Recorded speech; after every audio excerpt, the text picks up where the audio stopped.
रामपुरा गांव, जहां एक सीधा सादा लेकिन महान ब्राह्मण रहा करता था, पंडित दीनानाथ। उनका जीवन बस 3 बातों में बीतता: भगवान श्री कृष्ण की पूजा, उनका भजन और सेवा।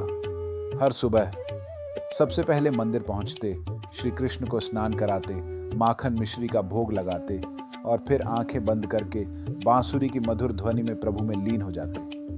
उनकी पत्नी उमा और एक बेटी आनंदी थी, जो अब सयानी हो चली थी। उमा हर दिन कहती, अब आनंदी का विवाह कर देना चाहिए, समय निकला जा रहा है। पर पंडित जी मुस्कुराकर कहते, काहे की चिंता उमा, आनंदी हमारी नहीं, कृष्ण की बेटी है। जिसने दी है वही ब्याहेगा भी। लेकिन समय बीतता गया, न कोई रिश्ता आया, न कोई आसरा। घर में आमदनी भी बहुत कम थी और बेटी सयानी होती जा रही थी। उमा का धैर्य टूटने लगा।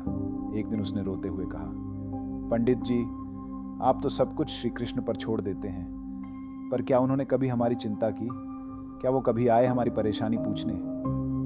ये बात पंडित दीनानाथ के हृदय को चीर गई। वो सीधा मंदिर पहुंचे और पहली बार प्रभु श्री कृष्ण से सवाल किया, हे नंदलाल, मैंने तो तुम्हें अपना सब कुछ माना, पर मेरी पत्नी का दुख, मेरी बेटी का भविष्य, क्या वो तुम्हारे लिए कुछ भी नहीं? और उसी दिन से उन्होंने भगवान से बोलना बंद कर दिया। अब मंदिर तो जाते, पर आंखें मूर्ति से चुराते, आरती करते, पर मन में शिकायत होती। कहते, कृष्ण जी, अब मैं कोई भजन नहीं करूँगा, तुम्हें फ़र्क ही क्या पड़ता है? तुम्हारे तो लाखों भक्त हैं, मैं कौन हूँ? गांव में लोग कहते, पंडित जी का तो भगवान से झगड़ा चल रहा है। और तभी एक दिन गांव में एक तेजस्वी साधु आए। वो सीधा पंडित जी के घर पहुंचे और बोले, मुझे एक संस्कारी कन्या की तलाश है विवाह के लिए। भगवान श्री कृष्ण ने ही स्वप्न में भेजा है और मार्ग दिखाया है। सब चौंक गए। साधु ने बताया कि वर भी एक महान ब्राह्मण है, जिसे सिर्फ एक सीधी सादी कृष्ण भक्त पत्नी चाहिए। शादी तय हो गई और जल्द ही आनंदी का विवाह बड़ी धूमधाम से संपन्न हुआ। विवाह के बाद पंडित जी साधु के चरणों में झुक गए।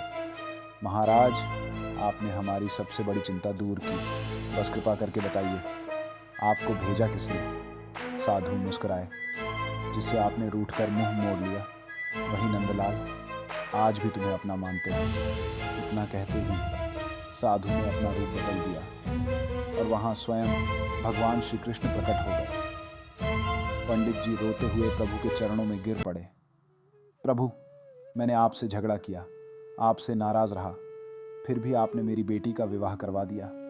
कृष्ण मुस्कुराए और बोले, जब भक्त झगड़ता है तो भगवान मौन होकर उसकी बातें सुनते हैं, क्योंकि झगड़ा वहीं होता है जहाँ सच्चा प्रेम होता है।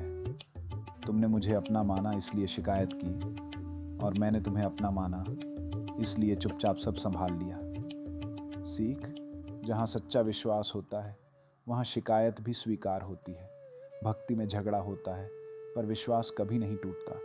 जब आप सच्चे दिल से भगवान को पुकारते हैं तो वो भले देर से आए, लेकिन कभी खाली हाथ नहीं आते। अगर ये कहानी आपके हृदय को छू गई हो तो कृपया इसे लाइक और शेयर करें। ऐसी और आध्यात्मिक कहानियों के लिए जुड़िए सनातन विद मायंक के साथ। जय श्री कृष्ण। OM OM।